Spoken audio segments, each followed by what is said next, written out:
Na lição deste trimestre estaremos estudando sobre a grande comissão até os confins da terra, pregando o evangelho a todos os povos até a volta de Cristo. E também todos os que piamente querem viver em Cristo Jesus padecerão perseguições, segundo Timóteo 3,12. Precisamos aprender com os cristãos perseguidos aspectos da fé cristã, que só eles conhecem devido à natureza da opressão que eles experimentam. A palavra-chave desta lição é perseguições. Nesta lição vamos refletir sobre a marca indelével do sofrimento que recai sobre aqueles que ousam ser chamados pelo nome de Cristo. Assim como o apóstolo Paulo, que se viu marcado e despojado, nós também enfrentamos as agruras da perseguição. Em 1 Coríntios capítulo 4, versículo 11 a 13, somos lembrados de que a marca do verdadeiro seguidor de Cristo é a sua disposição para suportar as adversidades, a escassez e o sofrimento por amor ao evangelho. Em nosso caminho, nos deparamos com situações que desafiam nossa fé e exigem uma compreensão sábia das leis, como vemos no relato de Paulo em Atos capítulo 22, versículos 25 a 29. Em meio à perseguição, somos chamados a fazer uso prudente das leis, lembrando-nos de que a nossa batalha não é contra o sangue e a carne, mas contra principados e potestades, conforme Efésios 6,12. Portanto, é imperativo que estejamos enraizados na palavra, prontos para dar razão da esperança que é em nós. 1 de Pedro 3,15. A sensibilidade pela igreja perseguida, conforme expresso em Hebreus 13,3, não é apenas um apelo, mas uma responsabilidade sagrada. Ao levantarmos nossos olhos para além das fronteiras da nossa própria comunidade, somos chamados a compartilhar o fardo daqueles que enfrentam a dura realidade das perseguições por causa do nome de Cristo. A oração fervorosa, conforme Tiago 5,16, nos lembra que é uma ferramenta poderosa que está ao nosso alcance. É por meio dela que erguemos nossas vozes em solidariedade com nossos irmãos, invocando a intervenção divina em meio às perseguições e provações na obra missionária. No entanto, a coragem que nos é exigida não é apenas para enfrentar o sofrimento, mas também para perseverar e não desanimar diante das perseguições. Nossos corações devem ser firmes como a rocha, nossas mentes ancoradas na verdade que nos liberta. Recordemos as palavras do apóstolo Paulo em 2 Coríntios, capítulo 11, versículos 22 a 28, onde ele descreve as inúmeras tribulações que enfrentou. Assim como ele, devemos abraçar a perseverança e a resiliência, sabendo que a nossa recompensa não é nesta vida passageira, mas na eternidade ao lado do nosso Salvador. Ao refletir sobre estas verdades, queridos irmãos, exorto-vos a abraçar a marca do sofrimento, com a mesma ousadia que permeou os discípulos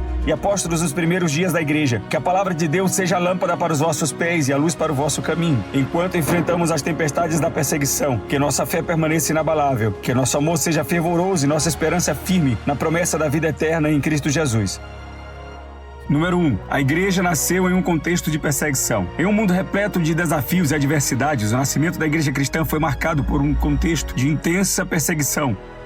Remontemos aos dias de Estevão, o primeiro mártir cuja vida e morte testemunharam a coragem diante da oposição. O livro de Atos dos Apóstolos, capítulo 6, nos transporta para a sinagoga dos libertos, onde Estevão, cheio de sabedoria e do Espírito Santo, enfrentou acusações falsas e disputou com zelo pelas Escrituras. Sua fidelidade a Cristo culminou no martírio, tornando-o o primeiro na galeria dos mártires da igreja primitiva. Atos, capítulo 7, versículos 59 a 60. A perseguição não apenas ceifou a vida de Estevão, mas também semeou a disposição dos primeiros cristãos. A hostilidade que eclodiu em Jerusalém os lançou nas terras da Judéia e Samaria, dando início a uma jornada que transcendeu fronteiras geográficas e culturais. Atos capítulo 8, versículo 1. Essa disposição forçada, no entanto, não foi em vão. Ela se revelou como a divina providência para a disseminação da palavra de Deus. Atos 8:4. Aquilo que o inimigo intentava para a destruição, Deus converteu em uma oportunidade para o avanço do evangelho. Hoje vivemos em um mundo onde a perseguição cristã não é uma narrativa do passado, mas uma realidade presente. O cenário descrito no livro de Atos ecoa em nosso tempo, e os cristãos continuam a enfrentar assédios, opressões e restrições em virtude de sua fé. Os dados do portal Missão Portas Abertas revelam um número alarmante de mais de 360 milhões de cristãos que enfrentam diversos graus de perseguição em todo o mundo. Essa perseguição assume várias formas, desde discriminação até prisões, torturas e morte. Diante desse cenário, somos chamados a refletir sobre as implicações práticas dessas verdades em nossas vidas. A coragem exemplificada por Estevão nos desafia a permanecer firmes em nossa fé, mesmo quando enfrentamos oposição. As Escrituras nos exortam a orar pelos nossos irmãos que sofrem, conforme Hebreus 13:3,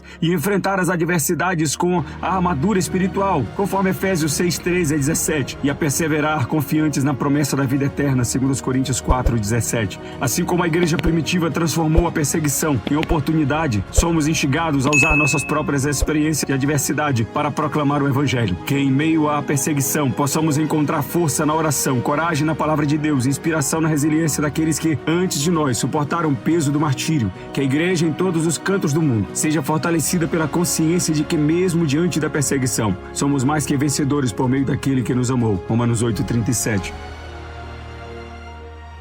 Número 2, a perseguição cristã na atualidade. Em meio ao cenário conturbado da atualidade, a perseguição cristã se manifesta de maneiras alarmantes, exigindo nossa atenção e resposta como seguidores de Cristo. A realidade é que, em muitos lugares, ser cristão não é apenas uma escolha de fé, mas um ato de coragem que carrega consigo o peso da oposição sistemática. Confrontamos-nos com a dura realidade de nossos irmãos, que ao declararem sua fé em Jesus enfrentam um risco iminente de perderem não apenas seus direitos fundamentais, mas também suas famílias, empregos e até mesmo a própria vida. Neste instante, devemos lembrar-nos das palavras do apóstolo Paulo, que diante da perseguição em Jerusalém, soube fazer uso da lei para proteger seus direitos fundamentais. Atos 22, 25 a 29. Assim como Paulo, somos chamados a ser vigilantes diante de ideologias e movimentos que, sob disfarces de neutralidade religiosa, buscam enfraquecer a influência da igreja. É imperativo que, em meio à nossa gratidão pela liberdade que desfrutamos, estejamos atentos e dispostos a defender os princípios fundamentais que garantem o livre exercício da fé. Contudo, olhemos para além de nossas fronteiras e fixemos nosso olhar na Coreia do Norte, a nação mais fechada ao Evangelho. A classificação do portal Missão Portas Abertas aponta para a extrema perseguição religiosa neste país, onde a tirania impera e os cristãos enfrentam intensa e horrorosa tortura. A situação é desastrosa e a fome e a perseguição se entrelaçam de forma trágica na vida do povo norte-coreano. Diante desse quadro, a Igreja Global é convocada a orar e a se interessar pela Coreia do Norte. A obra missionária nesse contexto é uma tarefa árdua e arriscada, mas há corações corajosos que se lançam na missão de levar a luz do Evangelho aos norte-coreanos. Como seguidores de Cristo, somos desafiados a estender nossas mãos em oração e apoio prático aos missionários que enfrentam as sombras da perseguição para cumprir a grande comissão. Nesse momento crucial da história, que possamos não apenas reconhecer a realidade da perseguição, mas também responder com compaixão, oração e ação. Que nossa fé não seja apenas uma teoria, mas uma força viva, que nos impulsiona a ser instrumentos de esperança e amor em um mundo que anseia pela verdade libertadora do Evangelho. Que em cada palavra e ato possamos refletir o exemplo de Cristo que veio para buscar e salvar o perdido. Lucas 19, 10. Número 3. Como ajudar a igreja perseguida. Em um mundo onde a perseguição cristã é uma triste realidade, é crucial que nos tornemos agentes ativos de apoio à igreja perseguida. Confrontados com o terror religioso que muitas vezes passa despercebido pelas mídias internacionais, somos chamados não apenas a conhecer a gravidade da situação, mas a agir em resposta ao chamado do Evangelho. Primeiramente, é imperativo que busquemos informações confiáveis e objetivas sobre a perseguição cristã. Vivemos em uma era em que o acesso à informação é abundante, mas nem sempre direcionado para as realidades dos cristãos perseguidos. Organizações como o Senami, Missão Portas Abertas e Voz dos Mártires prestam um serviço valioso, oferecendo dados e insights que nos capacitam a compreender a dimensão do problema. Ao nos informarmos, seguimos o princípio bíblico de estarmos cientes e sensíveis à situação da igreja perseguida. Além do conhecimento, somos convocados à oração fervorosa. A Bíblia nos lembra que a oração do justo é eficaz. Portanto, erguemos nossas vozes em intercessão pelos cristãos perseguidos e pelos missionários que ousadamente proclamam o Evangelho em meio a adversidades. Orar pela coragem, resiliência e proteção desses irmãos é uma resposta concreta à exortação apostólica de não nos cansarmos de fazer o bem, conforme Efésios 6, 19 e 20. Contudo, nossa resposta não se limita à oração. O envolvimento prático com a causa da igreja perseguida é um chamado mais profundo. Quando nos comprometemos a orar, abrimos nossos corações para a orientação do Espírito Santo, que pode nos convocar a ações mais tangíveis. A disposição para nos envolvermos diretamente com a causa dos crentes perseguidos é uma demonstração concreta do amor que Cristo nos ensinou. É um testemunho vivo de nossa solidariedade com aqueles que sofrem por amor ao Evangelho. Ao nos envolvermos, somos desafiados a viver um Evangelho mais empenhado e compromissado, seguindo os passos daquele que, como o apóstolo Paulo, perseveravam em meio às adversidades, segundo os Coríntios 11, 22 a 28. As histórias dos cristãos perseguidos não apenas nos inspiram, mas também nos chamam a questionar a profundidade da nossa própria fé e a maneira como vivemos o Evangelho em nossa realidade mais confortável. Portanto, que sejamos não apenas conhecedores, intercessores, mas também agentes ativos de transformação, respondendo ao apelo de Cristo para amarmos uns aos outros como Ele nos amou. João 13:34. Que as vidas dos perseguidos não sejam apenas histórias distantes, mas lembretes constantes de que somos todos parte de um corpo e se um membro sofre, todos os membros sofrem juntos. 1 Coríntios 12:26.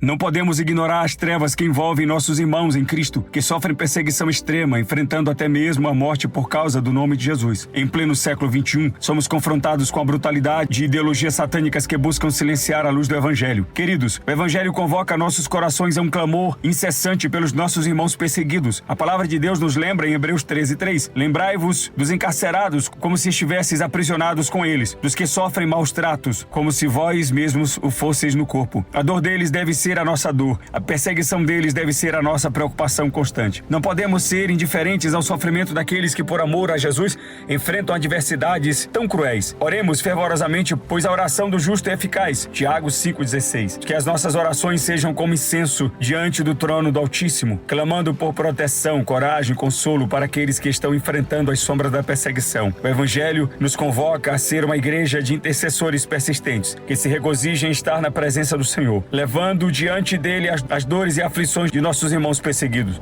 Contudo, o apelo à oração não deve ser apenas um murmúrio silencioso. Nossa fé exige ação. Devemos ser uma igreja ativa na obra missionária, especialmente em favor da igreja perseguida. Que a chama missionária arda em nossos corações, motivando-nos a não apenas orar, mas também a nos envolvermos de maneira prática e tangível. Queridos, não podemos fechar os olhos diante da perseguição. A verdadeira alegria de estar na presença de Deus é acompanhada por uma responsabilidade urgente. Somos chamados a ser a voz dos que estão sendo silenciados, a mão estendida aos que estão sendo maltratados. Que a história da igreja perseguida seja não apenas uma narrativa distante, mas um chamado inegável à ação em nossas vidas diárias. Que o Senhor, que é a nossa fortaleza e refúgio, nos capacite a ser uma igreja que brilhe em meio às trevas, que se levanta em oração e ação pela causa da justiça e da liberdade religiosa. Que possamos ser verdadeiramente o corpo cristão, onde um membro sofre, todos os membros sofrem juntos. Em nome do Senhor Jesus, que a nossa resposta à perseguição seja um testemunho vivo do amor redentor que recebemos e compartilhamos. Tenha uma boa aula e Deus o abençoe.